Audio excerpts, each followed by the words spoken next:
Hello everyone and welcome back to WOR here for round 11 of the PC Tier 2 Championship today. We're at Imola, a track I love, a track everyone loves. It's one of the oldest tracks, I believe, on this calendar, apart from Britain and I believe Brazil. Obviously the first Grand Prix here was in 1980, and it was a great race. And obviously they stopped racing in 2006, came back in 2020 or 2019, one of the two, to commence racing here at Formula One again. Obviously 1994 was the San Marino Grand Prix here at Imola, where we had, unfortunately, Ratzenberger and the legend Senna both unfortunately died. So it's got some history, which isn't the best history, to say the least. But hopefully we get started soon. I'm your host, Nathan Richards. Normally I've got Slappy with me, but unfortunately he's a bit ill today. He's got, I think, something to do with his a lung infection or something. So he won't be joining me today, so I'm a lone soldier. But one thing to go into this week to talk about is the fact Yannick Schmidt isn't racing today. Obviously, Yannick's the championship leader as we look at the standings in a moment. There we are. So Yannick leads on 147 points. He's not racing today. I believe he said to me last week that he's missing one or two races near the end of the season. This gives a perfect opportunity for Daniel Yeltsin there to close up and get through. Daniel's 15 points behind, so a P2 or higher would secure in the championship lead, or P3 with the fastest lap. That will give him 1 point over Yannick, and also a good opportunity for Cameron Dowes to try and gain as well, as obviously Harvey Cohn won't be racing anymore this season, I don't believe, and Yannick's not here today, so it gives Cameron another opportunity to just close that gap a little bit. Obviously, won't be fighting for the championship, he's 57 points behind, but it does allow him to close it a little bit than it already is. And then obviously behind him we got Leroy Brown, 2 points behind Leroy.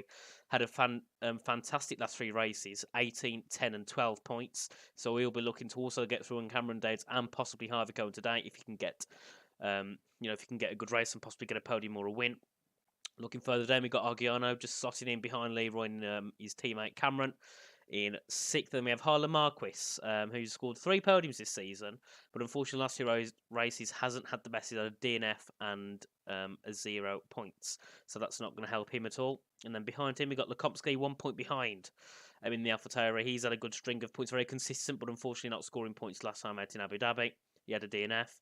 And then we look down, we've got JS he's on 57 points, and he's in 9th. He won the first race of the season. Fantastic race from him in Brazil, but unfortunately couldn't hold that form throughout the rest of this season so far. Tamas Gal, obviously, joining in about round 4, has only raced 4 races, and he's sitting in 10th in the championship with 40 points. Great from him. He had that really good race in Portimao and had a pretty decent race in Abu Dhabi. We look further down, we've got Jan Halliday, Andre Molnar, Felipe Sousa slotted in 14th. Richet obviously hasn't raced for a few races. He's in reserve now. He was originally in the Mercedes car. Corner de Backer obviously scoring no points apart from a podium in Saudi Arabia after a fantastic strategy. Then we look down to Mercedes, 26th and 27th. That's Sergio Sabrino and Lars Butterman. Obviously not scoring many points at all. 2 points for Sabrino and 1 point for Lars. But then again, they haven't raced the past 3 races, so that is understandable. And then we look further down at the constructors, and there we are, 1 point between Alpine and Alfa Romeo. Great race from both of them. Last week, Alpine take 26 points at home, and I believe Alfa Romeo took over 40 points. No, 36 points, sorry, as they look to spring their championship lead up higher and higher. Just 1 point separates the two going into this week. And then McLaren, obviously, still down in third with 127 points. Obviously, Felipe getting his best score of the season. It was a 5th place, I believe, and puts him 10 points from last race. And then we look down 5 points below them. We've got Red Bull in 4th with Harlem and Leroy. Great team, great consistency. They've scored points in every race apart from round 6 at Portugal, where they both did not race. So they are looking to also try and close in on McLaren. Aston Martin with Yannick Schmidt obviously scoring 90% of their points. Only 15 came from Corey de Backer, but unfortunately Yannick's not racing tonight, so their championship charge might not be too great tonight. And then Zelenkiewicz and Lekomsky obviously in 6th on 67 points. That's a big gap between them and Aston Martin. 7 points ahead of Williams on 60 points, and then 30 points ahead of Haas.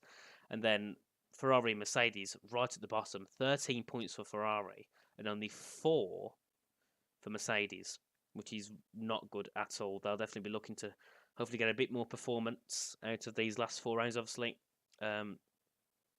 When we look at the calendar, There we are. Obviously, we've got 4 rounds remaining, so we've got here at Imola tonight, followed by China, another track we don't really see at all on the league racing calendars. And then we have Britain, another classic. That should be a great race of as normal. And then finally, we ended off in Austria. Somewhere a bit different when it comes to season closers. Normally we see Brazil or Abu Dhabi normally at the bottom half, but Austria takes the closing race this season, which should be a great one. Obviously, I think in the past few seasons, I think it's been a season opener. So yeah, it's a bit of a change up for definite. And here we are. Today we're at Imola, and we look at the track. There it is. Great track, full of great racing, very old styles, as you can see. It's got only one DRS zone, which charges down towards turn 1. 1 second. There we go. And we've got 18, 19 corners, technically 18, because I don't really class the last one. We start down at turn 1, which is the first corner, not just more of a kink to the right, which is Variante Bassa. Then we head down into the Tamburello chicane at turns 2 to 4. Then we go down a little bit of a straight in towards the 5-6 Villeneuve chicane. Then yet again, you chuck the car down another little straight in towards turn 7 at Tosa. Then you rise up the hill in towards turn 9 at Piratella. Then you've got to be very careful here. It's very easy to go wide and very easy to hit the curb and just spin around. But if you get it right, it's perfect. Then you go down the hill in towards turn 10. Sweep to the right as you go up. Acqua Minerale. The horrible right-handed uphill section. You've got to be very careful not to spin the car there. It's very easy, and also you've got to be careful when it comes to hitting the rumble curbs on the entry and exit. Then you charge down yet again another small little straight as you head into Variante Alta, the horrible chicane everyone seems to hate because you either get it perfect or you bounce over the curbs and completely fly. And then yet again on the exit, you've got to be careful of the curb. You can either spin on hitting the curb or you go a little bit wide and you lose your lap. And then the final final 3 corners, you've got Ravazza, which is 17 and 18, the double left-handers after you go down the hill on the exit of Variante Alta. And then you head into turn 19. Not really much of a turn, it's more of just a kink to the right. And that is the final corner of the track. Obviously, a really good track. You've got the 1 DRS zone, you've got 4.9 kilometres of action. And you've got to be very careful because of it being a very old style track, it seems to have those kind of what's the word? Features of an old style track. So obviously you've got Hungary, Zandvoort, Imola. They all have that kind of similar track design in terms of it really punishes you if you make a mistake. The curbs are brutal around here, especially when you got the large sausage curbs. They absolutely kill the car. So it's you can be very careful around this track. So drivers will be wanting to be pushing quality, but don't want to push too hard. And unfortunately, I'm just gonna send a quick link over to someone, and then we get going because I believe we've got 19 drivers. We're just missing 1 driver in today. Looking at the grid, we've got Harlan Marquis and Leroy Brown in the Red Bulls. We have Sergio Sobrino and Jan Halliday making a return. Jan in the Mercedes this time. Then we have Ferrari, Tom Martinez and Mark Schluter. The McLaren, we've got Felipe Sousa, obviously Harvey not appearing again. So we have Modesto Mena as a reserve for... We have Theo McKee, as reserve for McLaren. Modesto was originally the reserve, but he's dropped out. So Theo McKee is taking his place. Then we have Yeltsin and Bogdan Moldovan in the Alfa Romeos as usual. Then we have AlphaTauri with Simon Komsky and Timo Zelenkiewicz. Another reserve driver making an appearance tonight. Then Haas. Ballas Palmer has returned and he's alongside his normal teammate Andre Molnar. Then Alpine, Argiano and Cameron Days. I think they're one of the only teams to have made both teammates to every single race. I believe Cameron didn't race last week though due to an internet issue, but I believe everything is sorted now. Aston Martin have got Corned Backer and Kuba Trasiak as their reserve. Kuba was the Tier 4 champion. He's now moved up to Tier 2 after Tier 4 did get disbanded earlier during the season. And then finally we have Williams, who have JSD and Jack Humphries. Jack making his return. I believe we haven't seen him for the past few races, but he's back. And obviously JSD been here every single race, so you should all know who he is by now. But I believe we are about to get started very shortly. And Martinez having a bit of an issue with his game about an online service error, so hopefully that can get sorted soon. But another thing to talk about, I was just having a look at the old races here at Imola on WOR, and the previous Tier 2 results here at Imola was in 2000? No, it was in Season 12, which was on the F1 2021 game. And the top 3, the 2 of them you won't recognise if you're very new to sim racing. and one of them you will. Third was Leroy Brown, a name we all know and love. Second, Chandler Sita, and first, Lenny Papinta, two names I've barely seen on this game when it comes to league racing. There's a whole controversy with Lenny Papinta earlier in the game, but Chandler Sita, I haven't seen him at all. I don't know if that's just because he hasn't been in leagues I've been following along.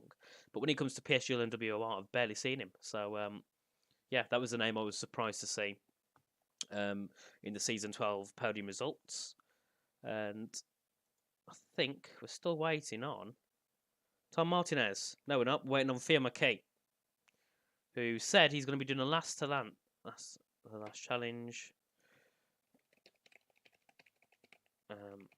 to last challenge today, because he said he's done no practice.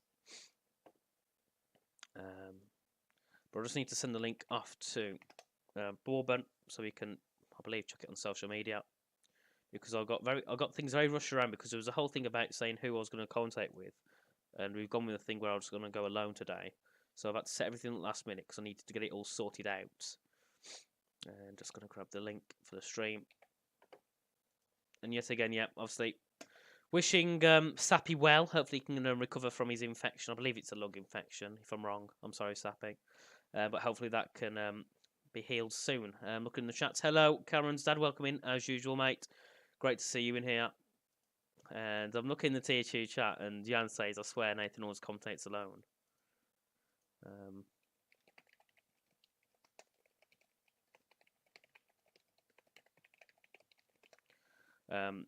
But we should be getting going very short. I'm going to go to the main screen so we can have a look at the lineup when it wants to load, but it doesn't want to, does it? There we go. So obviously we've got Lekomsky. Sile 6. I believe that is Cuba. I'm going to have a double check, but I believe it's Cuba Trashiak. We'll have to have a little look. And then we obviously have Aguiano, Leroy Brown, Halliday. Obviously Halliday's a reserve here, but he's blitzing the grid in both WR. Last night he did really well, and obviously in PSGL another great performances there. Corne de Baca in the Aston Martin, both the Hasses, Andre and Ballas, Schluter, Yeltsin, Felipe Sousa, Zelenkiewicz, Jack Humphreys, Cameron Dowes, JSD, Sergio, Tom, Bogdan, Harlem, and then we're waiting on one more driver, which I believe is Phil McKay. He'll be making an appearance. I was going to quickly change Cuba's name so it is not Sile 6. Because, no offense, I'll just forget it.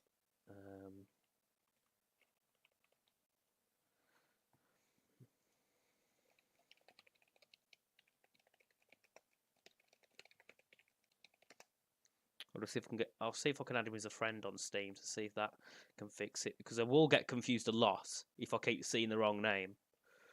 So we'll just see if I can find him, and I can't.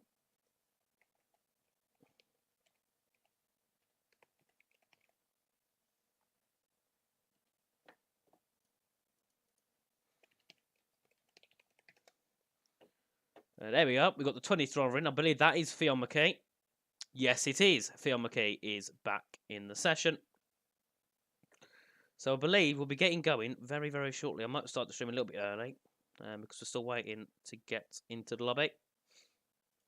And I believe we're ready up now. Yeltsin asking for the confirmation for can we ready up? And I believe that will be a yes from JSD, who's hosting the lobby as usual. Jay always doing a great job to make sure the lobbies are ready and always at top-notch quality. And obviously, if people here don't know the format of racing at WOR and in most leagues on this game, we consist of a short qualifying, which is 18 minutes. So you normally get 3 or 4 runs depending on your tyre allocation. Then we have the race, which is 32 laps. It's a 50% race, so half of what a normal Grand Prix would consist of. And Phil McKee says he was sitting in the Tier 3 lobby. So we're now readying up, as Fiona's made it in, and we're ready to go racing. This track is probably my favourite one on the calendar, mainly because I just love this track. It's an amazing track. It doesn't always bring overtaking and racing at the best quality, but when it comes to just the aesthetic of the track, I love it. And when you watch someone on a lap that flows perfectly, it is absolutely satisfying to watch. But there we are. We've got everyone ready and up, ready to go into the lobby and begin the qualifying session. Let's know in the chat, who do you think will get pole today? I'm going to go for Jan Halliday, mainly because I asked him earlier and he said he could get pole in quali. So I'm going off based off his words. And there we are. Into the lobby we go. So the short qualifying will commence here in Imola for round 11. Obviously, Yannick Schmidt not racing. Another thing to talk about Yannick is he got a penalty in Abu Dhabi after he pushed Jack Humphries into the wall. So he got I believe it was a 5-second penalty that dropped him down to 7th position. So he only scored 6 points, meaning that's why Daniel was able to gain up so quickly and get just in 15 points behind. So obviously Daniel's main aim today is top 3. Preferably a fastest lap if he's third. Second or first, he doesn't really need the fastest lap because his main aim will be to take the lead of the championship. Daniel was very close to it at the start of the season, dropped back a bit after a DNF in Baku, worked his way up. He's been up, down, up, down, up, down, but today is the only chance, the best chance he's got at taking that championship lead. As the loading is complete, or it says it is, and there we are. Oh, and it's wet. Now that changes it up a little bit more. Because dry Imola is a pain, a wet Imola is even worse. And we're just going to get all the gadgets on the screen ready for tonight's race. We'll have a little look what tyres people are going. I think it's Inters, so it's not all over. Obviously, Harvey Cohn will be kicking himself as he's the king of the wet. Obviously not racing here today, so he'll be annoyed about that one. Obviously, he's able to do great in the wet conditions. But no one choosing to come out just yet. All 20 drivers, the pit crew, sitting ready just to get the new tyres on the Inters, get them out onto track, and hopefully we can get some good run-ins in. Obviously, if it goes dry, so if it's wet to dry, that could make it interesting. Let's know in the chat, everyone, if you're an engineer or you're helping one of the drivers, let us know. Is it going to dry up or is it going to stay wet? Does it get more wet or does it kind of stick in this condition? Because that will be interesting to know. That could change the outcome of this qualifying session. Hello, Alex. Welcome into the stream. Not going to react to that one. But still, no one choosing to come out. Come on, guys.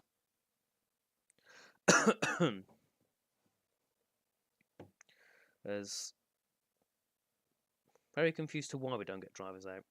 I hope it... There we go. One person choosing to help us.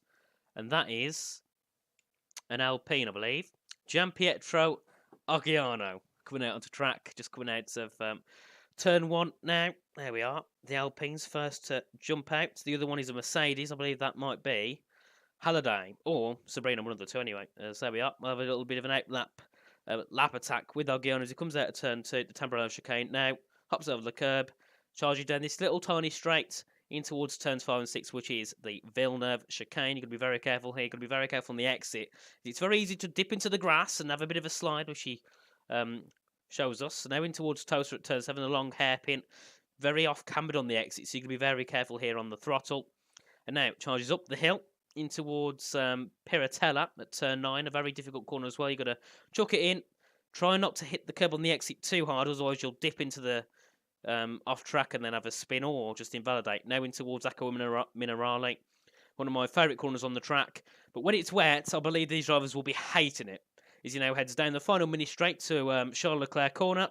Then that's the Variante Alta chicane. Very nice, hops both the curbs, a bit of a slide on the exit. That's expected in the wet conditions. As he now heads down towards Ravazza at turn 17 and 18. Down a little bit of a hill, brakes at just the 100 metre, turns it in.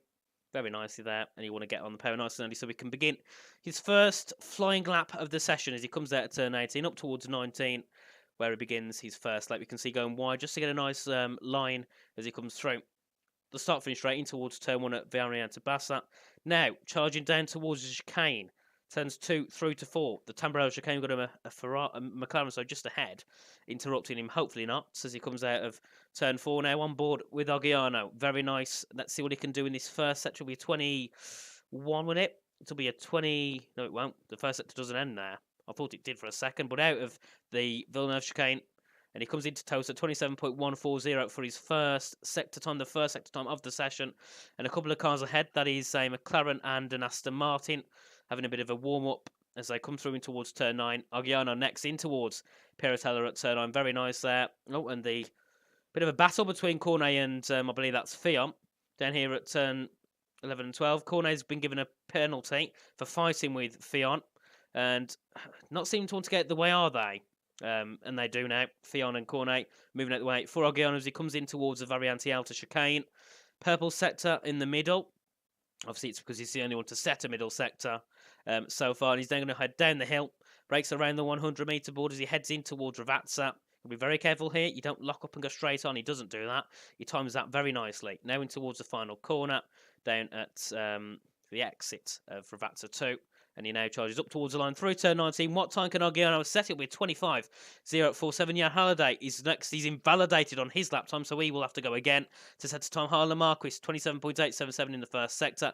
Ballas Palmer just currently coming down in towards the Variante Alta. Next to the line, I think we've got a Red Bull. That was Harlan. Behind him is an Aston Martin. No, that was Leroy Brown. Sorry, goes to the top of the time boards with a 24.860. 2 tenths quicker than the likes of Argiano. And then Yeltsin pops in behind 1,000th behind Leroy Brown and goes into second. Next, we have Ballas Palmer coming out to the final corner of the track. Might be getting dry up. We'll have to see as he comes up towards the line. What time can Ballas set? Goes third fastest at 24.898. And then we have next Felipe Sousa having a bit of slide on the exit of turn 18 of Ravazza 2. Up to line, what time can Felipe set? It'll be 25.999. Cameron Day's up to line, obviously being able to actually set a lap time today. Luckily having the servers on his side, he sets a 25.142. Lekomsky just currently coming through that end of that middle sector. He's purple in that middle. And let's see what time he can set as he now comes down out of Variante Alta in towards Ravazza. Bogdan Moldovan jumps up to 6th, 4 places behind his teammate on a 25.655. So the gaps very big, nearly a second between 1st and 8th, and that's Harlem in 7th to 25.955. Lekomsky, let's see what time he can set. Very nice in that 3rd sector down at Ravazza 1 and 2, and he goes up to the times and goes quickest, 24.4, 4 tenths quicker than Leroy Brown. Theo McKee getting ready to make his first lap, cornered back up to the line, and that is Kua Trashak also, the other Aston Martin, heading down in towards Ravazza 1 and 2. A little bit of a late apex there at Ravazza 1, not the ideal scenario for Cuba, but he's quick in the wet. Let's see what time he can set on the board as he comes out of turn 19 up to the line. Goes second fastest, 24.748. Theo McKee beginning his first lap. We'll go on board with him as he tries to hopefully get quicker than his teammates, who's up in 10th on a 25.999. According to back, a 26.310. 2 seconds off Lekomsky, so I don't believe that's a representable time from Cornet. But Theo McKee heading out in towards a Tamburello chicane at turns 5 and 6. Very nice there. You can see having to be very careful. Feathering the throttle on the exit to Aston Martin there, just getting out the way for Fion as he comes through. The inner sector 127.139 for Fion in that first sector. Now heading up the hill in towards Piratella at turn 9. And let's see. How does Fion tackle this? Shifts down to 4th. Very careful. Only half throttle on the exit and then manages to put his foot down as he heads into 5th. Now in towards Aqua Minerale at 11 and 12. JSC up to second with a 24.623. But Fion now charging out of Aqua Minerale in towards the Variante Alta chicane. Goes purple in that middle sector. Let's see if Fion can actually represent that and get it as a good time on the board as he comes out of the chicane. Now heading down in towards the final 3 corners. Ravazza 1, 2 and then turn 19. Very nice. Breaks at the 100-metre board. Shifts down to 3rd. Very nice on the exit. You've got to be very careful. Feathering the throttle as he comes through. Out to Ravazza 2, now up towards the line. This is looking to be a good lap from Fion, but as he said, he had no practice. He's looking to be quite quick, and he goes 4th, 24.630. The track must be starting to dry up because Sergio Sobrino has gone second fastest. Mark Schluter currently coming out of turn 8, and that's Yeltsin up to the top of the timing board to the 24.087, so 4 tenths separates him and Lekomsky. Martin has also on a lap. He's just currently coming through the Tamburello chicane.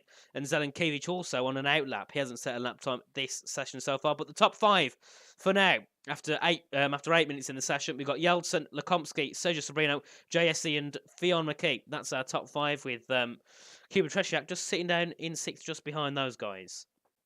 But Martinez currently coming through out of Tosap, now up towards Piratella, 8 and 9. Leroy Brown into 8th, Palmer into 9th. Very nice there from those guys. As we chuck it into Piratella, now in towards turn 10. Very nice from Martinez so far. Not scored the most points, but he's quite a consistent driver. Not always consistently quick, but he is consistent. And that, I believe, there might have been Argiano up to 7th, or someone improving anyways. I saw them go up. Only one commentator, yes, there's only one of us today, as Sappy's ill.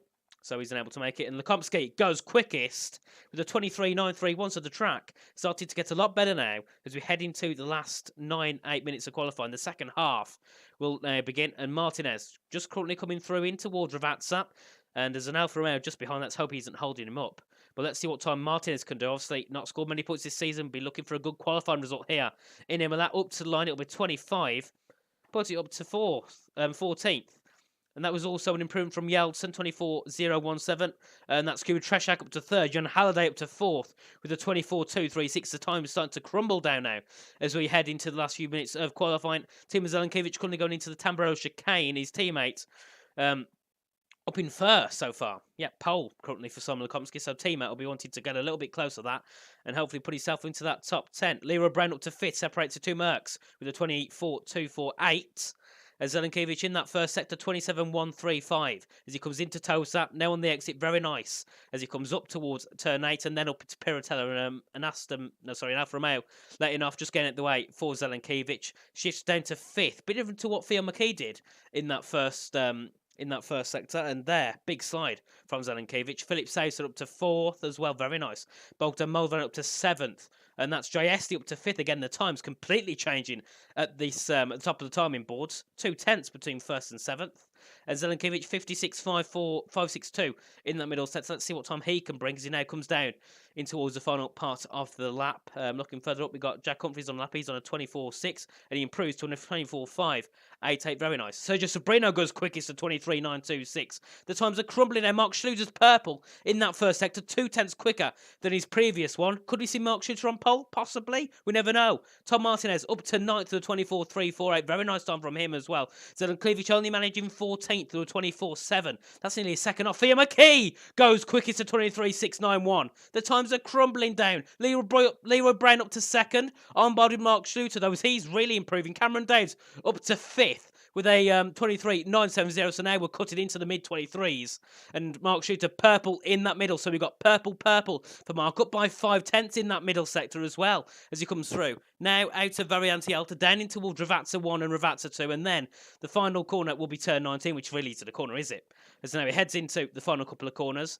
And the rain's let off. It's not stopped, but it's starting to lift off now as we head into the last 6 minutes of qualifying. But what time can Mark Schluter set as he comes up towards the line? It'll be a P2, a 23.831 for Mark Schluter. Corne de Baca now currently coming through in towards Acqua Minerale, sorry. And let's see what time he can set. Only scoring 1 podium so far this season. And he's up by 8/10. Great start from Corne. Obviously scoring the 1 podium in Saudi Arabia. Would like to replicate that here. At the moment, the grid's really shaken up, hasn't it? Top 3, Theon, Mark and Leroy. As you know, head down in towards Ravazza with Corne de Baca. Would be nice if you can get yourself into that top 5. Lekomsky 5th fastest and just a little bit ahead of Cameron Daves. He's in 6th, luckily having no issues today, so he's back up to racing form. Zelenkiewicz goes quickest to 23.353. 3/10 quicker than what Theo McKee managed to do. So now everyone will be on to new tyres. Argiano, 3/10 up in that first sector. He's now currently coming through in towards Piratella. Currently 17th on a 24.795. He's got 1.5 seconds to gain on Zelenkiewicz if he wants to take provisional pole. But we head into Acqua Minerale with Gian Pietro Argiano. Let's see what he can do in the final parts of these qualifying sessions. He'll get 3 or 4 more runs so far, so he's got to make it worth it. 1 second improvement for Argiano. That's already a 23.795. That's already enough for P3 in this session. That's only 2 sectors. He's got 1 sector left to already improve and try and get himself into that top spot. As he now heads into Ravazza, and that's the Ferrari in the way. Hopefully not holding him up. No, he's not. That, I believe, is Mark Schluter, as he'll begin another lap. But Argiano up towards the line. What can he do? Can he get himself onto that front row? Up to the line. Yes, he can. A 23.206. Harlan Marcus also beginning the lap now. He's currently coming down in towards turn 1 at turn 2 at the Tamburello chicane. But at the moment, the top 3, Gian Pietro, Tima, Theon, it's changing drastically. We've got 5 minutes left, so everyone back into the pits. Get a new, fresh set of boots on to get a few, 2 or 3 maybe laps left in the session to get yourself up on that qualifying board. 6/10 improvement for Harlan Marquis. Very nice there. Currently looking for a 24.3. That would be enough already to put himself into 17th. Currently on a 25 flat, though, he's got a lot of work to do. It's nearly 2 seconds off Ogiano as he comes through in towards Ravazza. No, sorry, Piratella now at turn 9. Now chucks it down the hill in towards Aqua Minerale at turns 11 and 12. He's got to be very careful here. Doesn't overdo it, doesn't lock up, doesn't lose it on the rear. And he does perfect there for Harlan Marquis. Going a little bit wide on the exit to get the better line as he now heads in towards Variante Alta. Purple that middle set to 1.5 seconds improvement for Harlem. This is going really good in this lap so far as he now heads out of Variante Alta. He's now going to be charging down in towards Ravazza and he's got to get this lap time perfect. His teammates up in 5th. He's going to want to be quicker than Leroy Brown as he heads into the final couple of corners. What time can Harlan Marquis set? Can he even take provisional pole? Because this lap, big slide, but it's looking phenomenal from Harlem as he comes up towards the line. It'll be a 23. It'll be P2, a 23.269 for Harlan Marquis. Bogdan Moldovan up by 4 tenths on his previous lap. He's on 24.3. He's beginning another lap now as he comes out of turn 2. You can see about 5 or 6 drivers there. That's Theon, Mark, Leroy, Sergio, all on a new set of tyres, getting out on their first 8 laps of the session. Final 8 laps, of the session to begin. A couple more qualifying runs. Bogdan up by 2 tenths to 26.6 in that first sector. Not the best sector from Bogdan, but he's got a lot of work to do in the middle and third, so it's not all over yet for Bogdan to get himself into that top 10. But currently the top 10 consist of Yeltsin, Cameron, Simon Lekomsky, Sergio Sereno, Leroy Brown, Mark Schluter, Theon McKee, Team Zelenkiewicz, Harlan Marquis, and on our pole so far, Gian Pietro Ogiano. As Bogdan comes out of Aqua Minerale now, heading down towards Variante Alta, what can Bogdan do? He's up by a second in that middle set up to 23.3. Jan Halliday goes provisional pole to 23.163. But Bogdan's up by a second. He's looking for a possible top 5 at the moment as we head now down with him in towards Ravazza. But Jan Halliday, great lap there. Ballas Palmer goes third with a 23.257. And let's see what Bogdan can do. Not been on too much form this season, only scoring a couple of points in a couple of rounds. But he's going to be looking to try and prove us wrong now as he heads up to the line. Where can Bogdan go? Goes up to pole! A 23 flat for Bogdan Moldovan. Felipe Seiser up to 4th with a 23.238. The times are crumbling down. This qualifying is getting intense. Mark Schluter's on a lap as well. He's currently down in 9th. He's going to be looking to try and do well as well. JSD goes second to 10th off Bogdan, but currently Bogdan...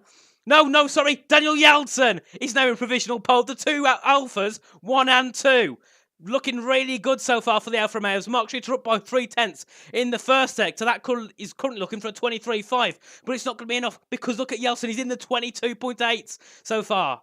At the start of the session, I was thinking pole maybe mid-23. No, it's going to be looking to be a mid-22. And that's Cuba Treshak up to 3rd with a 23.032. But the times are crumbling down so far. The top 5 changed dramatically in the last 30 seconds. Yeltsin, Bogdan, Cuba, Jay and Gian Pietro is our top 5. Schluter up by 2 tenths, so he's lost time in that middle sector and currently only looking good enough for a 23.5. Zelenkiewicz is up into 10th. He's going to be looking to improve on his lap as well. Theon McKee goes second quickest. Splits the 2 Alfa Romeos. That's Jan Halliday getting ready to begin his final lap. And Gian Pietro is let off on his lap. JSD's, I believe, getting started on a new lap. And that's Cuba Tresiak improving in that first sector. He's got another flyer. Lekomsky goes up to 3rd, splits Bogdan and Daniel even more. Puts himself onto that front of the second row. Let's see. Is Cuba on a lap? Can he improve and get himself up on the front row so far? The session has got a few minutes left. I think about 2 or 3 minutes. I can't say because, unfortunately, there's yellow flags blocking the times and 48 seconds, so we're now at the final part. Purple sector for Cuba Tresiak in the middle sector. Can he improve and get himself into that top spot? He's got 2 tenths to Daniel, so it's not a big gap, but it's still a lot of work for him to do as he comes in towards Ravazza now. Can he improve in the final corner? Humphrey's up to 15th, just getting through on, I believe, Mark Schluter. He's now matching Tom Martinez. And I believe that was an improvement from, I don't know, but it was. But Cuba does improve. Goes up to 3rd with a 22.905. Looking further down, we've got Cornell on a lap. Sergio Sobrino, he's just currently coming through the final corner to begin a lap. Schluter up by 700ths in the first sector. Is he up? He's up by 5 tenths in the middle sector. Looking to put himself on a 23.3.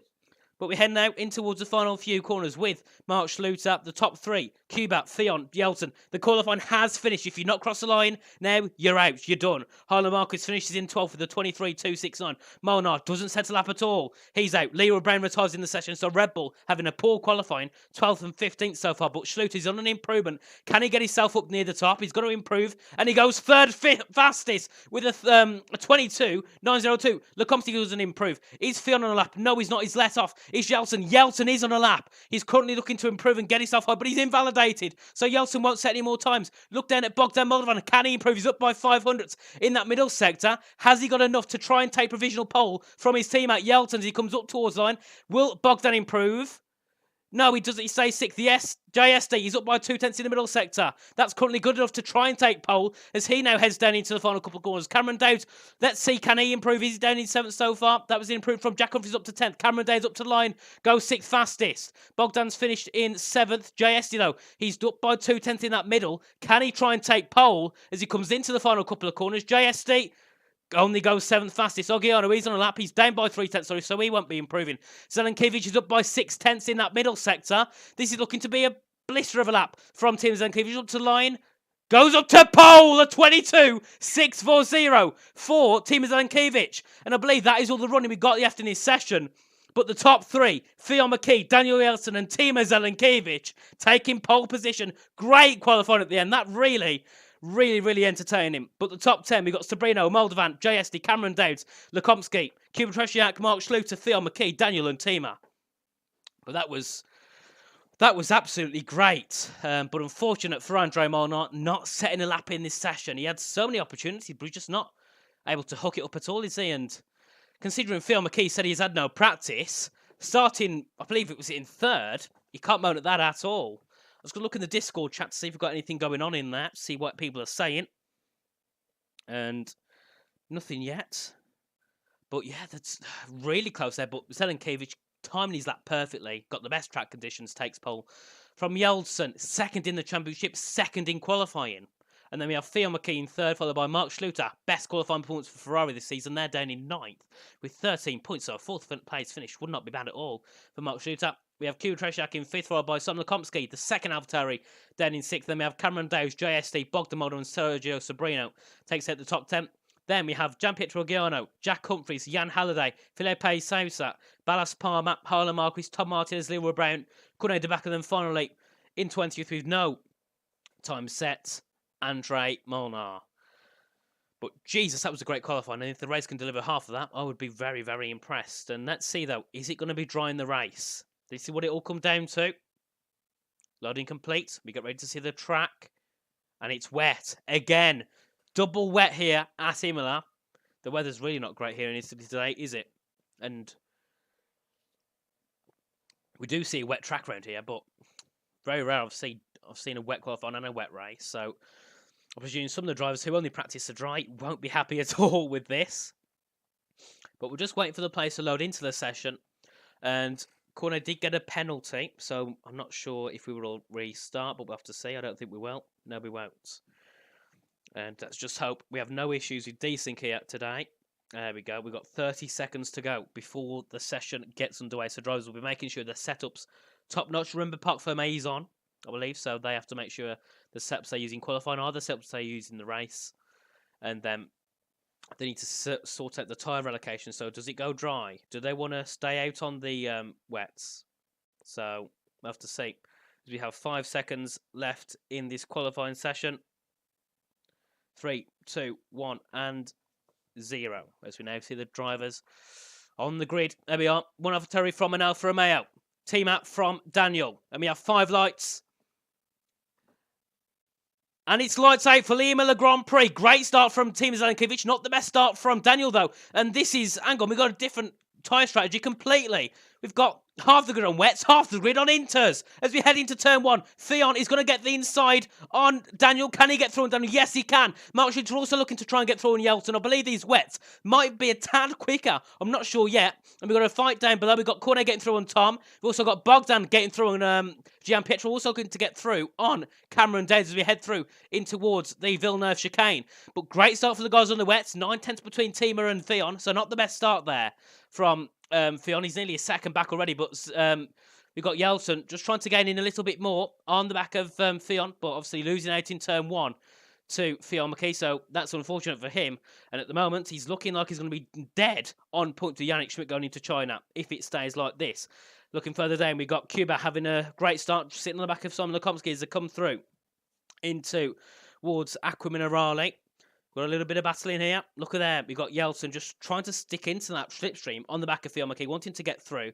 But very curious. It's very rare we see half the grid on wets and half the grids on inters. Look further down, we've got the two Red Bulls fighting. That's Harlem and Leroy Brown. And no, they're not. That's Jack Humphries also on the back of Leroy as well. And right behind, we've got two cars side by side. Tom Martinez and Cornet de Backer into Ravazza. Cornet on the inside. Tom going to go around the outside, try and get it round. Can he try and get it round the outside? It's going to be hard. No, he has to back off because that move was not going to work. Team Zelenkiewicz, fastest lap because it was the first lap set of the race. Also, Andre Monard getting involved now with the two cars just ahead for the battle for 18th on the grid.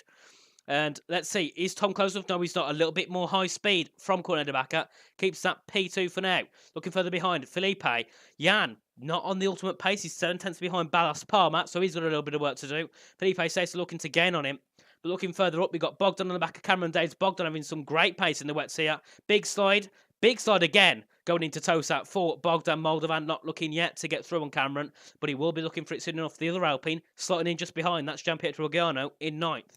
Then we have Sergio Sobrino sitting down in 10th. He's had a big slide on the exit of turn 7, so he's dropped a couple tenths on the back of Argiano, but looking further up, Mark Schluter a second off Daniel Yeltsin. Yeltsin performing some great lap times here so far. So is Timo Zelenkiewicz, absolutely blitzing the field. Fion McKay 1.5 seconds back off Timo already. This is looking like a great start for Zelenkiewicz. If he can just improve that gap even more, as long as Fion doesn't get overtaken by Daniel, this gap's going to improve and improve and improve. The gap's 1.7 seconds now between the two as we now head into Ravazza for the second time this race. Yeltsin 2 tenths behind Fion McKee. If he can get second place, that would be him leader of the championship.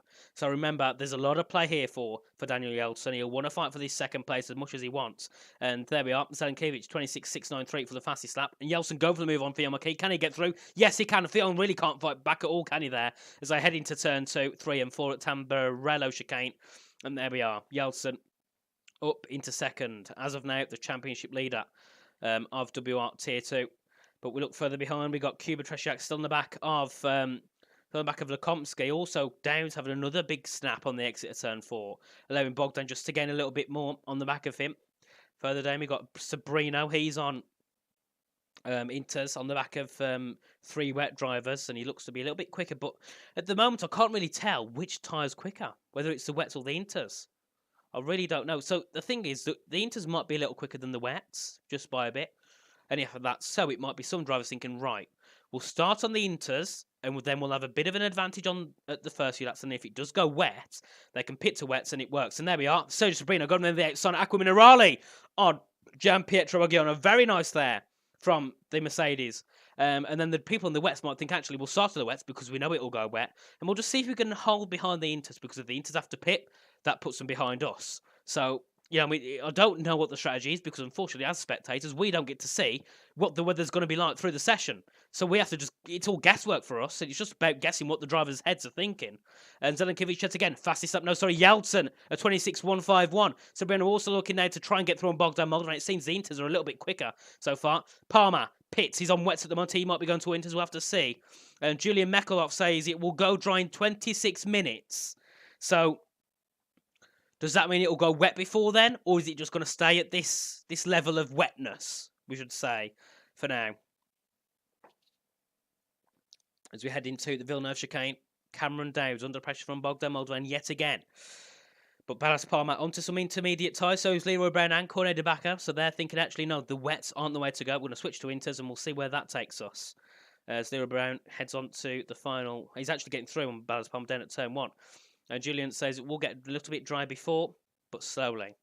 So, drivers realistically would pit onto Inters if I was one of them anyway. I would pit onto Inters, but I'm not a driver of this calibre at all, so I don't think I really have much of a say in terms of what strategies work and what don't. Schluter getting past, Lukumsky getting past Schluter, and that is also a move from Kuba Tresiak up the inside of the chicane. Bit of contact between the two, got a hit on each other on the outside, and Kuba having to go off track to avoid collision there. Big contact again between the two. These two are getting side by side, really, really close. As they now head in toward Ravazza. Is that Kuba ahead? Yes, it is, but Schluter breaks later. Tries to get the inside line, and I think that's Schluter's round. He's spun round after a bit of collision, bit of contact with Kuba Tresiak, and he's now down at the bottom of the field, basically. He'll come out around 17th. No, he stops 14th, sorry, no, 15th. Big shame there from Schluter, and he pits. So we'll be going on to Inters now. But not what Schluter wanted at the start of this race. He had a great start, and yeah, Schluter and I think it was Cuba must not like each other at all. They got very close there, but it close comfort reminds me a bit of Verstappen and Hamilton between those two. But the gaps between the top lot, we got 1 second between Tima and Daniel, 2.6 seconds between Fionn and Daniel, and also that's Sabrina looking for a move on Bogdan Moldovan up the inside at Tosa. Sergio on a flyer, absolutely charging through this field to try and get himself onto that top 5. He's got to get through on Cameron. Cameron's the next person to get through.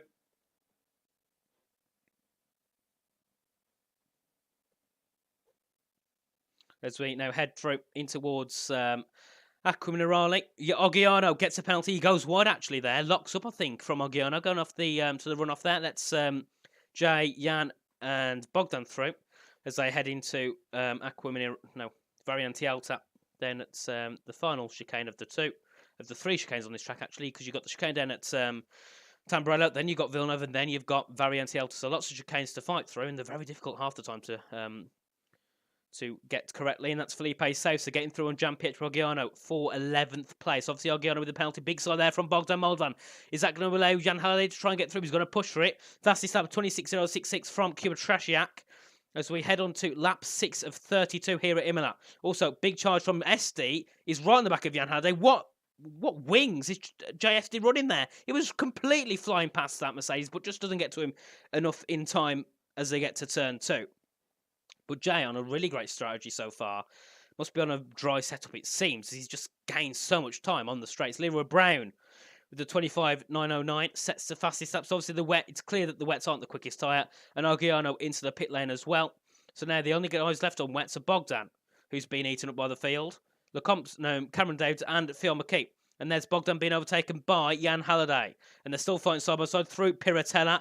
Bogdan doesn't have a better line into Acqua Minerale, so we'll concede to that 9th position. Also, Cameron Davids on the back of Sergio Sobrino. So Sergio's made a mistake because he's dropped 1.7 second. As he comes now down in towards Variante Alta. Peso is... Well, you know, I told Peso he'd win, and obviously he's not. I messaged him before the race and I said, come on, you've got to win, and obviously he doesn't want to. Hence why he's got a worse setup. And there we are. Lukomsky getting past, well, trying to get past Fionn McKee down at Ravazza. Fionn pushing there, and a bit of a switch back for Simon, sorry.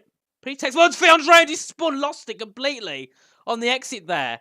Looks like he got touched from Cuba, because that looks really weird. But Fionn down into 14th. Not the best start at all. Yeah, tell him he's washed, please. I'd rather that. I didn't see Tom Martin. No, Tom's been chilling. He's actually looking for a move, sorry, on Jack Humphries then at 13th. He's going to go for it into turn 2. We've got a big battle here. We've got JS on the back of Bogdan. Bogdan's been eaten up by Phil. Felipe saves to throw a Bogdan as well. Can Harlem try and get through? Yes, he can. These wets are dying. They're just not his anymore. Jack Humphries also going to be looking for an overtake, but Bogdan still fights Harlem Marquis into towards the Tambro chicane. Now in towards Tosa. Bit of a touch from Harlem and Bogdan. This is going to allow Jack Humphries just to try and sneak his way in on Bogdan. Can he get a better exit? Yes, he can.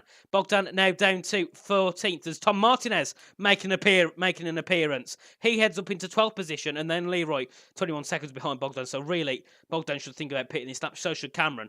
Surprised Cameron's still staying out there, because look how much time he's lost to Sergio Sobrino on one lap. He's lost nearly 2 seconds. Jan Halliday looking for a move on Cameron. Can he get through on Cameron? He's going to look for it. As we head now down in towards chicane Variante Alta. Cameron breaks later, takes the inside line. Jan looking for a bit of a switchback. Can he get the switchback? He's going to go for it, and he does get the switchback on Cameron Dowd. Jan Halliday up into 6th position. Very nice start from him. Let's have a look at the position changes so far in this Grand Prix. There we are. And sorry, fastest that's been changed all over the board. 25.4 for Daniel. But Jan up by 7. Sergio up by 5. 6 up by Harlem. 5 for Felipe. And then 13 down for both Fionn and Mark. Not the best for them at all. Cameron now into the pit lane to go into some inter tyres. The game sound should be there. Oh, the game sound isn't there. Be nice if someone mentioned that at the start. But it is there now. Sorry about that. We've missed lap sound. Game sound for the past 8 laps. I had it turned off by accident. Sorry about that one, everyone. Well, Lucas, you're in trouble now. You could have told me you've been here the whole stream. Come on, man. You could have told me. And Harlem now on the back of Felipe says to call up in 9th. And there we are. We're back. back to the game stand. You can hear the cars, so we're not in Formula E, we're in Formula 1, as you can now hear. Don't worry about it, Lucas, it's alright, I'm only joking. As we're now heading towards Tosa with Gianpietro Oggiano within the second of Ballas Palmer. Oggiano with his 3-second time penalty will drop down to 16th if the results stay how they are. But Cameron and Bogdan, we need to watch out for them because they're on newer Inters. They might be looking for a bit of a charge, a bit of a catch-up to the field as we head through in towards, that is the exit Ravazza with those two. And into Acqua Minerale. Daniel Yeltsin, fastest lap time. He's 5 tenths behind Timo Zelenkiewicz. Luckily, we've had no Charles Leclerc's make an appearance here down at Variante Alta. And there we are. Daniel gaining on Timo Zelenkiewicz as they come through turn 2. Cornel Baca becomes the second victim of the penalties. He gets the 3-second penalty and he's down in 20th, so he's still going to be further down. Martinez cam. No, we don't get a Martinez cam because he's not really involved much, is he? So why would I want to view him? Come on, Alex. You know, photography, videography. You should know all about that. You did media at college, so. Yeltsin on the back of team up as they come through in Ravazza now. I mean, Ravazza, no, Piratella. And Fion goes quickest with the 24.862. Sorry about that one, had a bit of a stroke for a moment. And the Komsky 7 seconds back off Yeltsin and team up. That gap, I don't know if it's got so big, but it has. And there we have Kubap sitting in just behind 4 tenths. Kubap could be looking to take a third place. Spectate Schluter, no. As we head through into Variante Alta, the main battles so far this race are between first and second and third and fourth, both involving AlphaTauris. And the fact we're saying AlphaTauris are looking for podiums is abysmal as we head in towards turn 17 and 18, Ravazza 1, and there we are, Ravazza 2. And let's see, is Daniel able to... Look how much speed Daniel's on the straight. He's going to get through on Teamer at this rate.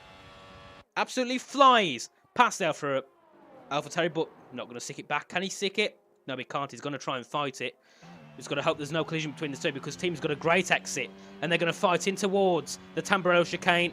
And Teamer sits back. He knows that's the best thing to do. Can he try and get Daniel into Tosa, though? And no, gets a worse exit. So now we've got Daniel up into first. If it stays like this, Daniel Yeltsin will lead the championship by 10 points over Yannick Schmidt. So this is going great for Yeltsin. Luckily, Yannick Schmidt's not here today, so he can try and capitalise off this very easily. Phil McKee goes quick as a 24.720 on the intermediate tyres. These new Inters are a lot quicker than the old ones, even though they're only about 7 laps apart. There's a lot of time difference, a lot of grip difference between those sets of tyres, and obviously first down to 11th all on 9-lap Inters because they started on those. Everyone 12 down, 12 below did not start on the Inters. They started on the wets. So we'll have to see if the strategy of Leroy below is going to work over the strategy of Daniel down to Tom Martinez. As we head out of, bit of a wide exit for Yeltsin. Puts him a bit of a compromisation as they head out to the final corner. Can Tima try and get through? It looks like we've got another fight for the lead. This time it's Tima getting through on Daniel as we now head up into through into turn 1 at Variante Bassa. Now down in towards the Tamburello chicane at turn 2 through to 4. Can Tima get through? No, he can't. He sits back. Bit of a wiggle there. Probably looking for a bit of a dummy move on Daniel, but it doesn't work. And it seems Tima's got a bit of a high downforce set because he's a little bit quicker than Daniel in the corners. But Daniel has got it all for him on the straights. And he's got a lot better top speed. Bit of a slide from the two there on the exit of the Villeneuve chicane. Now in towards Tosa. And this battle for the lead, I think, will keep like this for a while. Because you can see in the corners, Tima's got on the back of Daniel. But then on the straights, Daniel just pulls away easily. As we now head in towards... I don't know why I keep saying Ravazza, because this isn't Ravazza, this is Piratella, and the corners don't look anywhere near alike, so I don't know why I get it mixed up. But I am. As we now head into Acqua Minerale for the 11th time of this Grand Prix. This Grand Prix is going very, very quick at the moment, to be fair. Very quick. And Kuba on the back of Lekomsky, 7.5 seconds between P2 and P3, which is a gigantic gap. But looking down at Leroy, he's starting to gain on this pack now. He's going to second on Martinez on that last lap. So these newer tyres, these newer Inters seem to pay dividends at the moment for those bottom guys. But the question is, can you catch up 16.7s and then get through and half the field before having to pit again if it dries up? Because from what I heard, about 10 minutes ago, it's dried up in 26 minutes. So we've got about, what, 15, 16 minutes before it starts to dry up properly. And you can see the rain started to let off a little bit now. And you can see a bit of a drier line forming for the drivers ahead. And Alex, no, you're not me. Because that would be quite an insult for me, actually. Molnar, 3-second time penalty for multiple warnings. Track limits yet again the third person to have to suffer with a penalty for doing so. Currently, we've got Ogiano and Cornerback also on penalties for track limit warnings. And still on the back with Cuba Treshak with the 2 Mercedes behind. That's Sergio Sabrina looking for a 5th place. He's only scored 2 points this season, so a 5th place would be very nice. And I'm going to probably commentate cursing because he'll now end up last, probably. Now I've said that. And that's also Tom Martins getting through and Jack Humphries. Tom Martins making an overtake here at WOR, getting himself into that top 10. And now Cuba still on board with him on the back of Simon Lukowski. Look a bit further up. They've still got Tima right on the back of Yeltsin. He's battle for the lead. He's getting very, very interesting. And I knew exactly you were, Julian. I knew you was hype. I do remember you very well. Very, very well. As we head into Ravazza, got it right this time. And Tima, 5 tenths back off Daniel Yeltsin's got to try and get through as soon as possible. Because, you know, when it goes dry, the DRS, if it does come, will play into favour for the person in second. The moment the person in third isn't even in contention for second or first, so it's the moment the battle for the top 2 is first. Since you commentate in the higher tiers, you changed. Is that good or bad? Fame changed me. I wouldn't really say it's fame, is it? To be fair, I'm not famous, so I never was, and I probably never will be. But Cuba 5 tenths behind, Lukomsky in towards the Villeneuve chicane. Harlan Marquis will look down at him. We'll have a little bit of a change of scenery when it comes to the cars, and we'll watch the Red Bull on the back of the McLaren as we head now through in towards the exit of Tamburello chicane. That's Ogiano getting through and Ballas Palmer. That's down for 13th place, but Ballas bump drafting the Alpine in towards turn 2. Not going to be close enough to get through, so the battle between those will probably stick like this for now. As Gianpietro looking to get a charge through the field. He's on 7-lap old tyres. Ballas Palmer's tyres are 2 laps older, so there will be a little bit more of difference when it comes to wear and grip on those tyres. But back to Harlem on the back of Felipe Sousa. Harlem currently sitting down in 9th. We'll have a little look at where he started. He started down in 16th, so great start from Harlan Marcus up into that top 10. And a bit of a...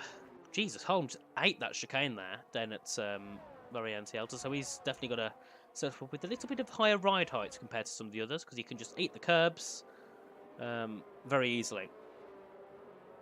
As we now head through in towards the exit Ravazza, down towards turn 1 and 2. 5 tenths between the top 2, and look a little bit further up as someone's requested. Cuba is on. Let's have a little look. We haven't turned that on. He's on 30%, 11%, 50%, 60%, and 68%. So third and fourth using a lot. Whereas Halliday, Sabrina also using a lot. Halliday used a little bit less. So, you know, the first and second are chilling on ERS. But third below, struggling with the ERS, using a lot more. And let's have a look at the ERS for these two. ERS, sorry, 37% to 41%. So very, very similar amounts. The battles are starting to die down now. The battles will get interesting once we get pit stops, because the rain's dying even more now. There's little spots of rain. The rain's near enough stopped on my screen. Oh, Harlem deciding to not take the ideal track line, going on the curb instead. And Harlem, that is not the track, just to inform you. As we head into Variante Alta, and Harlem losing a lot of time there. He's lost nearly a second on the back of Sousa. You took that mistake down at Aqua Minerale. And now Sousa's on the back of Giesti for 7th place so far. But the gap between Leroy and Jack Humphrey is 14.6 seconds. So, oh, Fionn McKee, 3-second time penalty. Considering Fionn qualified third, spun at the exit of Ravazza. He's now with the penalty down in 18th. This race could not have gone any worse for Fionn McKee. I do feel bad for him. Not ideal at all. And now we've got Martinez on the back of Harlan Marquis in towards turn 2, 3 and 4. So Martinez having a great race so far. On some really good pace. Looking to try and get through on Harlan Marquis. Harlan's 1.4 seconds back off Felipe says. So looking further up, we've got Team Zelenkovic. He's now kind of conceded that first position to Daniel. He's now 1.2 seconds back. And still, Cuba Treshak closer than ever on Simon Lukomsky. Still looking for that third position as they head now through out of Piratella in towards Aqua Minerale. As Tom Martinez still looking for that 10th, 9th position, currently down in 10th, looking for a good point. It would be nice for Ferrari, they're on 14 points at the moment in this season. So a nice point for Martinez would be really, really good, and it would help them move away from Mercedes in 10th, not catch up to the people in 8th though, because they're 30 points ahead, I believe. So a lot of work if they want to try and get themselves up in 8th or 7th in the championship. And Mercedes also doing a great job, obviously, because Jan's reserve. The points for Jan won't go onto the Constructors' Championship. They only go onto the Constructors if it is a driver that drives full-time in that seat. So currently, Mercedes are going to be looking for a 5th place on the Constructors, but in the Drivers, Jan will still get his points, but it'll come under reserve. As we head out of turn 19 yet again, halfway through the race, lap 16 out of 32. The top 5 consist of Yaldson taking the lead, followed by Zelenkiewicz, Lekomsky, 2nd and 3rd for AlphaTauri. Great there for those. And then we have Kuba Trasiak in 4th and Sergio Sobrino sitting in 5th. And Kunada back out with another 3-second time penalty. But considering Kuba was in Tier 4 3 weeks ago, he's making a good showing here in Tier 2 at WR. Great from Kuba. Phil McKee's retired in the session, but he's retired in the pit lane. So we don't get a safety car yet.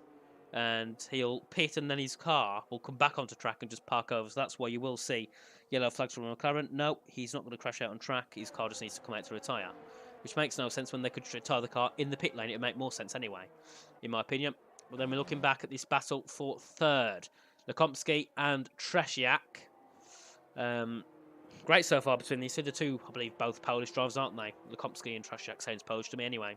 Sorry for the prejudice if they're not. But the two Poles looking for 3rd. Lekomsky was looking for pole position in the qualifying session, but just couldn't manage it. But he's now up to 3rd, so he's had a great showing at the start of the race. There we are, lap 17 in the Grand Prix, I believe, for Daniel and T-Map. There we are, lap 17. As we head down in towards turn 2, 3 and 4, people seem to forget that this here is not turn 1, because turn 1's a little bit further up the road. So this is turn 2, then into 3, then into left-hander at turn 4.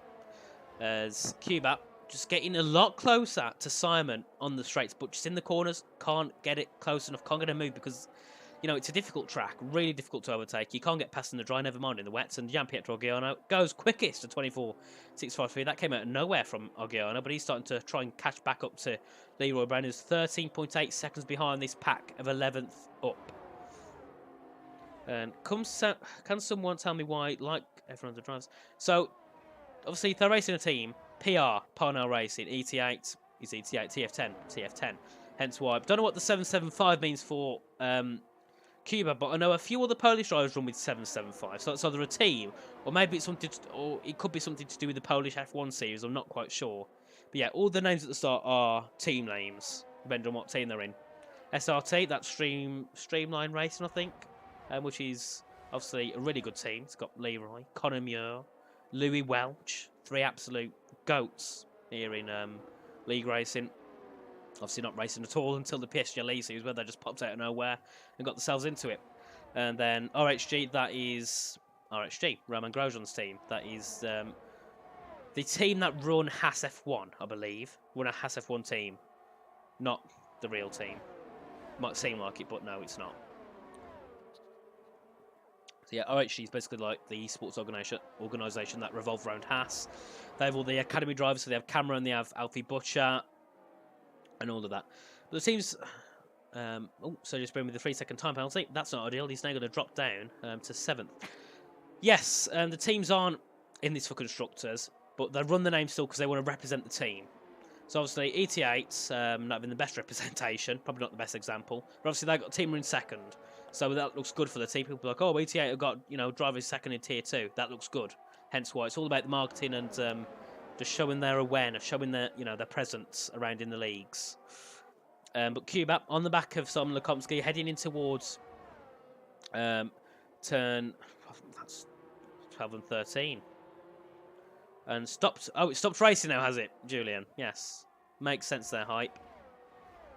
Can't see it's racing or not. If you look, you can see there's no drops. Hence why it's not raining. And there we are. Daniel Olsen, quickest lap time on the board, a 24.546. Another rain has stopped. The track gets drier. The track gets drier. We go into dry tyres. And then when we go to dry tyres, that creates a hell of a lot of battling and racing and everything. And Bogdan Moldovan gets a 3-second time penalty for multiple warnings. He's then in 17th.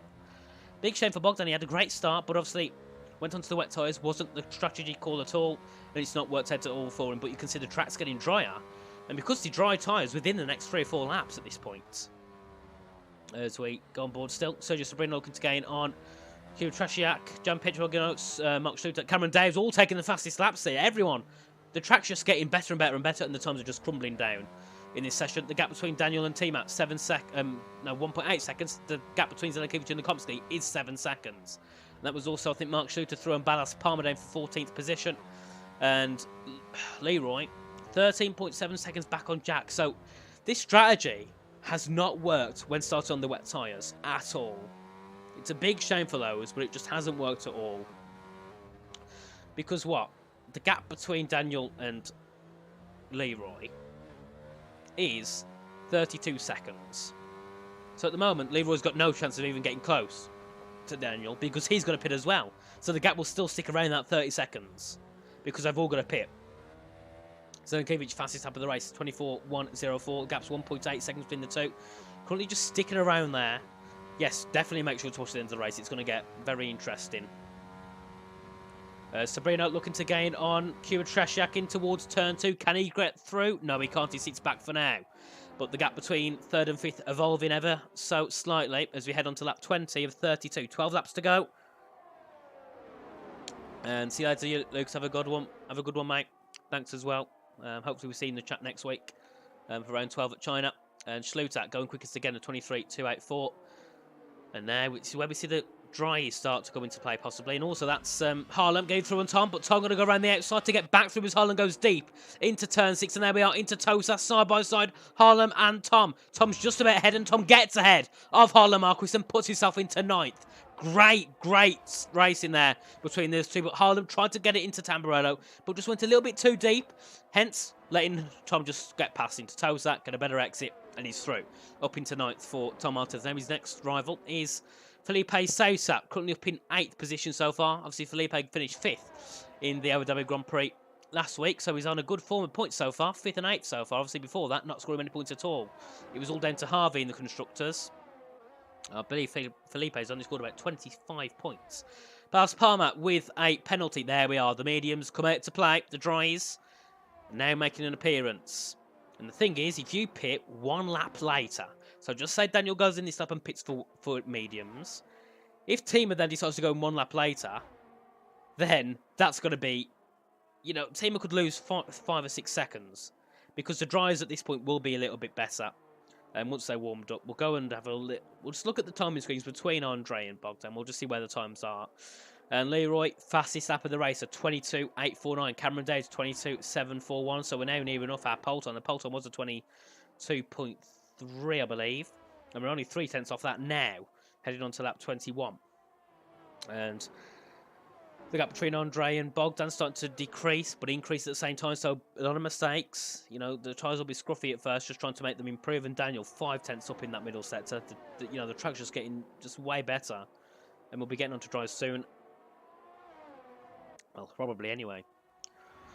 As we head down into Ravatsa yet again with Daniel Yeltsin currently sitting in first ahead of Tima Zelenkiewicz, who's had a great race so far. He's reserve, and we've got a reserve in P2. That's really nice. Obviously showing that reserves aren't, you know, a lot slower. They just don't make enough appearances, hence why they're never high on the championship standings. But Yeltsin, 22.619.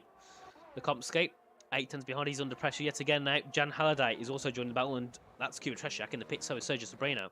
So the pit stops are starting, but the top 3 haven't budged yet. They're still staying out. We'll have to see where do the guys that are pitted come out compared to the others. Mercedes has to, they have to risk earlier because they can't do a double stack at all. That just wouldn't work. But we'll need to see. Because depending on how good the tyres are, Daniel might try and stretch for softs instead. He might lose a couple of seconds on the guys behind, but he might be able to make that soft tyre work. Obviously, on the soft tyres, you get more grip. In conditions where it's gone from wet to dry, you know, the track isn't going to be optimal for mediums. It'll be more good for softs as you've got the better grip.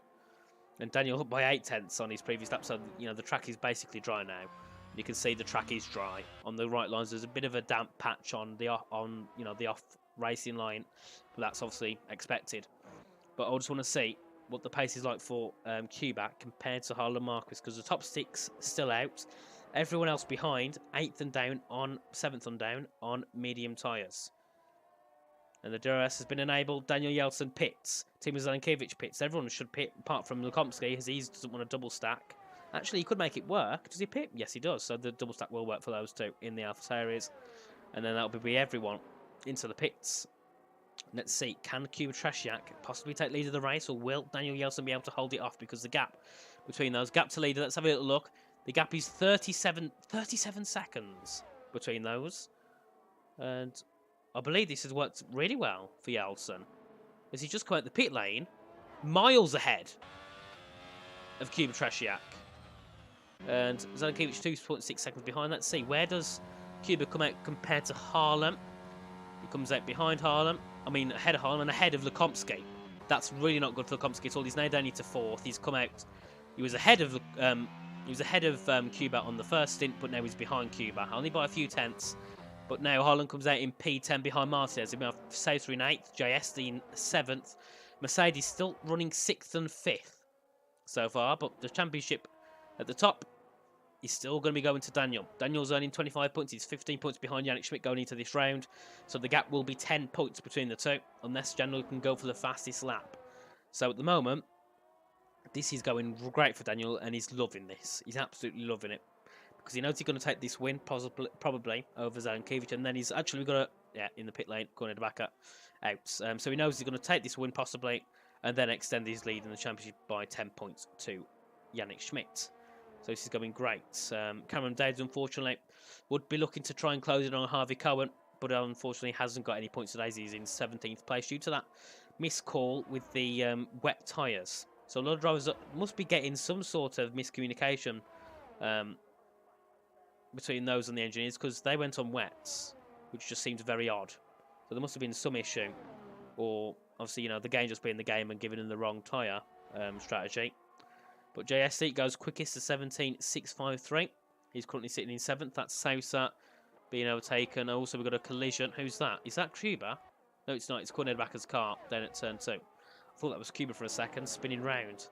But Tom Martinez up into 8th now. Moldovan.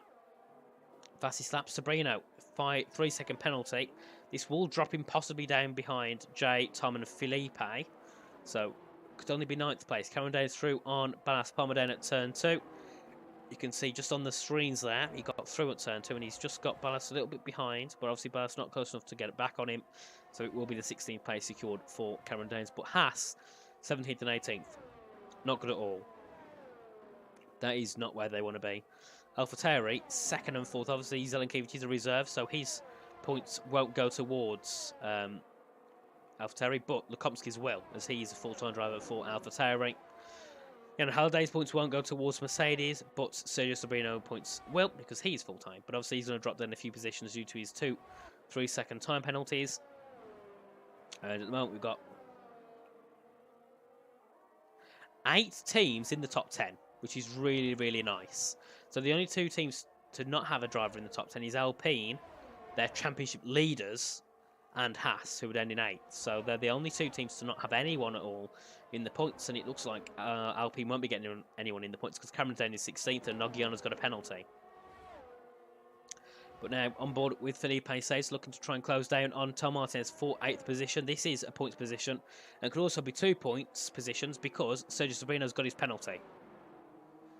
So could be a 7th place to one of the 2, depending on who can finish ahead.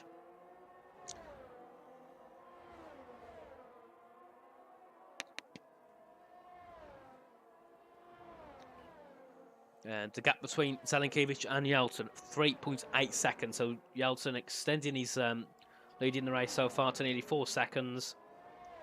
And still, the gap between 3rd and 4th is still... No, sorry, the gap between 3rd and 2nd is still 7 seconds. We'll look at the gap to interval. We can see 6.2. And we've got Lukomski on the back of Kuba Trasiak. So we could be looking for an overtake, possibly from Lukomski, to try and take that third. A second third for AlphaTauri wouldn't be too bad at all. And we're heading out down towards the main straight, down in towards turn 2. Lukomski goes around the inside. Kuba Tresiak round the outside, can't get through. Sorry, no, can't get back through on the Lukomski. So now Lukomski up into third. So double podium so far for AlphaTauri. Great starting in this race from them. And then Kubak going to still be slotting in behind in fourth, followed by Jan Halliday, who's going to be at risk of losing the DRS as he's just over, now just under a second back on Kuba Tresiak. But we now head out of Tosa, up towards Piratella. We've got an incident, so that's a spin. Yellow flag. I don't know who that is, but that's... Oh, it's Tom Martinez. He's had an incident. Then it's... Then I believe the Villeneuve chicane. He's now coming out of Tosa in 11th. So what was looking really good for Tom, I'll commentate, cursed him, and he's now dropped down to outside the points.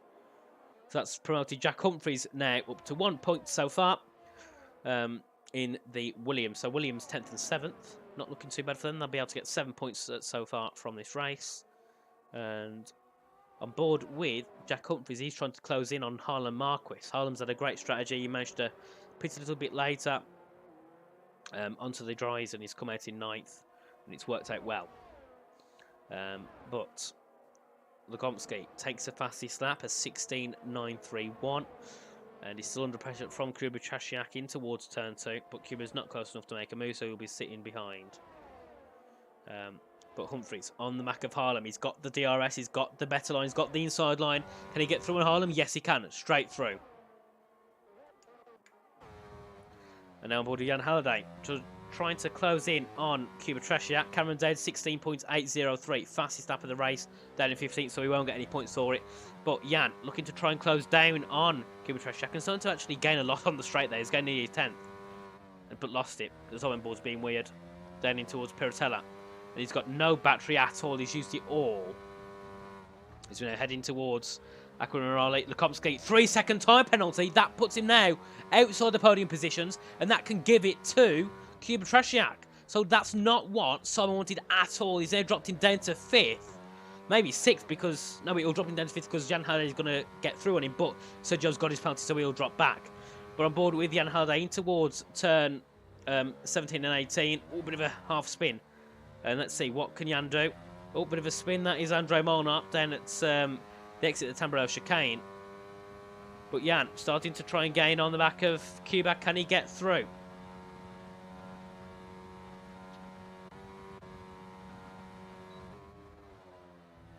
And now in towards turn 3 and 4. And we've had another incident. I believe that is then at the final corner. I think that was Bogdan Moldovan. But you can see Yeltsin on the back of Andre Molnar getting ready to lap the Haas. Cameron Davis for a Mark Schluter. Cameron having a bit of a charge through the field. Won't be enough to get himself to points because he's quite a far bit back off Harlem Marquis. But he's still going to be looking for that bit of a charge up to possibly 13th or 14th position. Sergio Sabrino, yet again, another penalty. That now puts him possibly into contention for 10th. That's 9 seconds of penalties. That's currently on par with 9th or 10th. Now, switching up, we'll have a little look at Kuba Tresiak, who's looking to try and get through on Lukomski. But it's not really that needed, is it? Because he's got the, he's got the position because of the penalty. So he can really just sit in 4th and just bring it home, not make any too desperate moves. But the gap, Yeltsin to Zelenkiewicz, 7 seconds. Yeltsin is an absolute mega pace so far this race, and the gap's 3 seconds between Tima and Lukomski, so it's just the fact that Zelenkiewicz is just losing time. The gap was 7 seconds before, and it's now 3rd. Do I feel sleepy? Yes, I do. Commentating on this race alone was definitely not the best idea because it was absolutely chaos on that qualifying, and then in the race we've had some great battles as well. But Cameron Dowd, fastest lap, he's actually flying through the field now, 16.8 I think it was. For Cameron, he's just 2 seconds back off Leroy Brown, who's up in 13th. So if he can get through on Leroy, it could be a 12th place for Cameron Dowd. As Ogiano's got his penalty, he'll drop down, I believe, to 15th place. Leroy Brown's got a 3-second time penalty, so now that promotes Cameron Dowd up to 12th automatically because of penalty. We've got an incident, that's Schluter round. That's then at Tosa. No, sorry, it's not. It's at the Tamburello chicane. Before Tosa, he's now dropped down to 16th place. But Lukomski under pressure from Kuba Tresiak down in towards turn 17-18. Fionn McKee, hello. Big shame, really, wasn't it? You qualified third, you had no practice, and it was actually looking quite well, but unfortunately you had that incident. You spun at the Ravazza. Did you get tapped around or did you just spin? Because it was hard to tell, but it did look like on my screen you got tapped. So it was a bit quite aggressive when you spun. There we are, the gap 2 tenths between Simon Lukomsky and Cuba Treshak as they head down into turn 2. Big slide from Simon though. Can this allow Cuba to go through round the outside?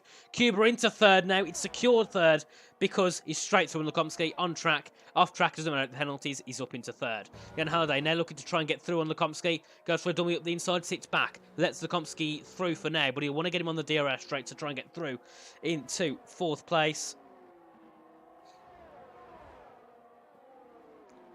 And Fionn says he doesn't know, he felt like a tap, but his toes were hot, so it could have been a tap or it could have not been. And that is Mark Schluter DNFing in the pit lane. So it promotes the Hasses up to 16th and 17th, but still last and second to last. And that is a penalty for Felipe Sousa. So he's under pressure now of losing his 10th position to Harlan Marquis and Jack Humphreys.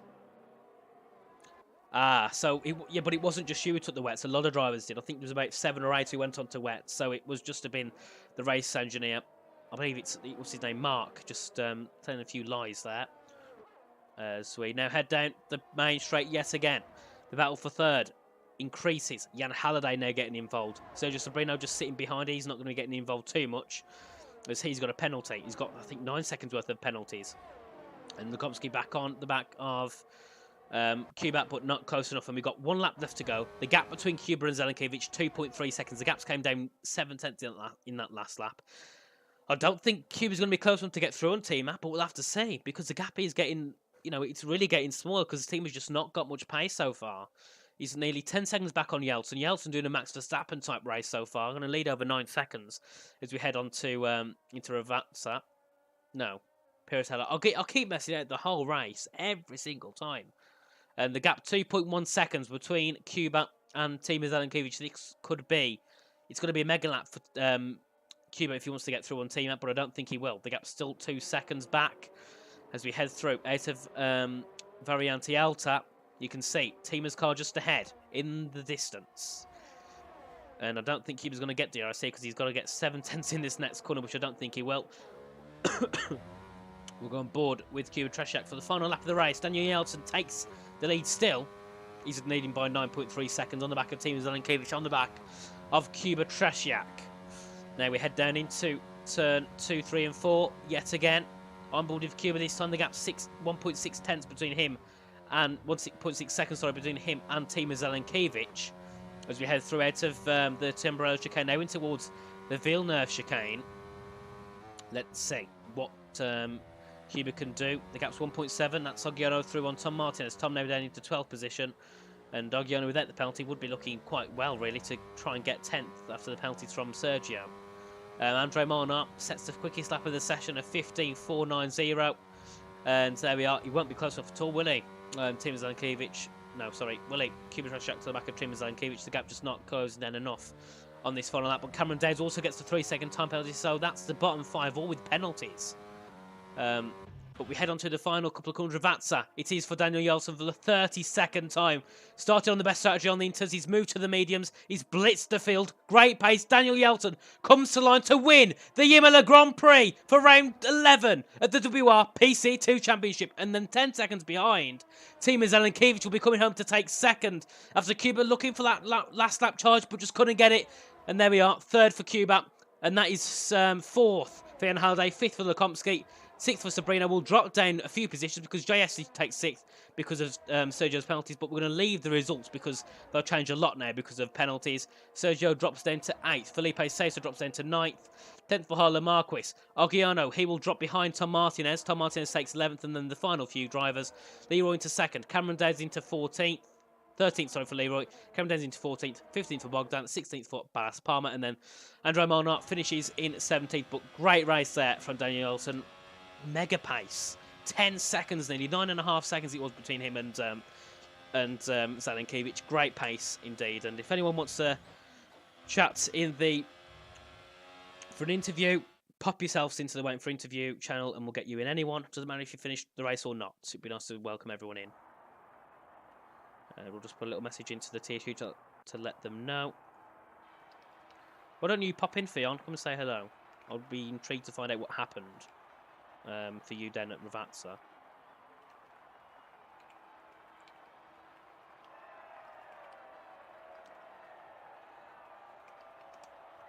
There we are. The race is finished, and we can see Daniel Yeltsin wins by 9.6 seconds over Team Zelenkevich. And a great start.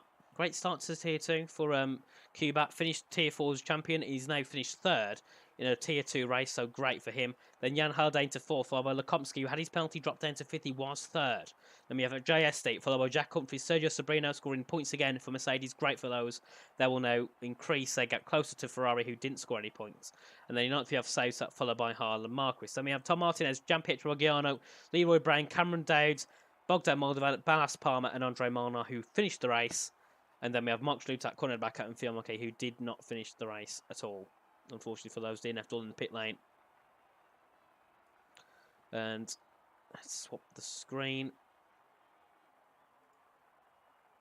Oh, no, we'll go to interviews because we've got Daniel Yeltsin. Welcome in, Daniel. Hello. That was great, wasn't it, from you in that race? Absolutely amazing. You won by 10 seconds. Yeah, I'm very, very happy with the race. Probably one of my best races ever, and yeah, pace was just amazing, and yeah, I always seem to be strong in the wet, and yeah, was very strong today in the wet, both in quali and race, and yeah, I think just everything came together, and pace was amazing, and yeah, perfect race. I won by 10 seconds, so yeah, Yeah. can't say anything really did not go my way. So yeah, absolutely perfect. And obviously, it's a lot better than what happened in Abu Dhabi. You didn't have to charge through the field like you did last time. Obviously, you ended up down in 12th, didn't you? Then you charged up to second. Obviously, because Yannick got his penalty, he dropped down to 7th. So he only scored 6 points. Now, because you won this race and Yannick didn't attend, you take the lead by 10 points. Which 2 races ago, it was 40 points. Yeah, I know. And yeah, I think there's 3 races to go. So it's just about trying to be consistent. And yeah, getting a good lap in qualifying and don't do any stupid things in the race. Obviously, I can't lose to Yannick all the race, so I need to still try and beat him because 10 points in 3 races. Yeah, if just Yannick wins all 3 of them, he will be like, I don't know, 10 points clear. So I still need to push. So I can't. Yeah, I just need to push and do my best, and hopefully it's going to be enough for the championship. Obviously, on the first lap, a lot of people chose wets and a lot of people chose inters. Do you know why anyone chose the wets? Do you think it was a strategy that would have worked at the start, or was it just a bit of a risk from those guys? I mean, obviously, the AI or like the game or whatever you call it, obviously chose full wet, so I guess they just thought then it's going to be the best tire, and the weather indicators showed that it was going to be like heavy rain in the start of the race, but it was like 2, I don't know what it's called, but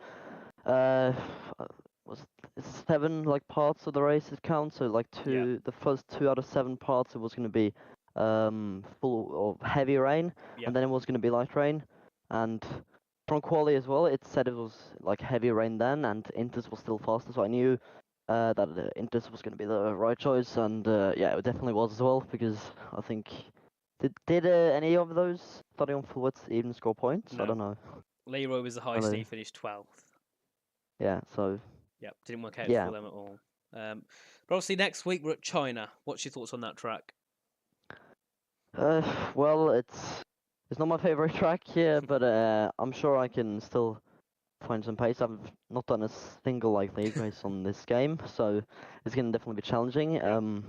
But yeah, when I practice for it, I'm sure I'm gonna get up to speed and yeah, hopefully have a good one. Yeah, but anyway, Daniel, thanks for joining us. We'll see you next week at China. Have a good week. We'll see you next time. See you later. And there we are, everyone. That was Daniel Yeltsin, the race winner, popping into the commentary box to have a chat with us. Great race from him. Absolute textbook for a championship driver, and it was probably the most dominant race we've had this season for a driver, winning by 10 seconds. It could have also been the fact Zdenek shouldn't have the most ultimate pace. That could have played a factor, but we don't know and we'll never find out. But thanks yet again, everyone, for being in the chat today. Great race. Of course, qualifying was definitely the standout performer for entertainment today. And hopefully next week we're at China. That could cause some good overtaking, good racing, because obviously it's a track we don't really see in league racing, so many drivers will struggle. Some might perform well, depending on how much they race on it on the last game. So to see how it all ends. But thanks everyone for joining us, and we'll see you next week for round 12 of the championship, where Daniel is going to be leading from Yannick for the first time this season. So have a good evening, everyone, and goodbye.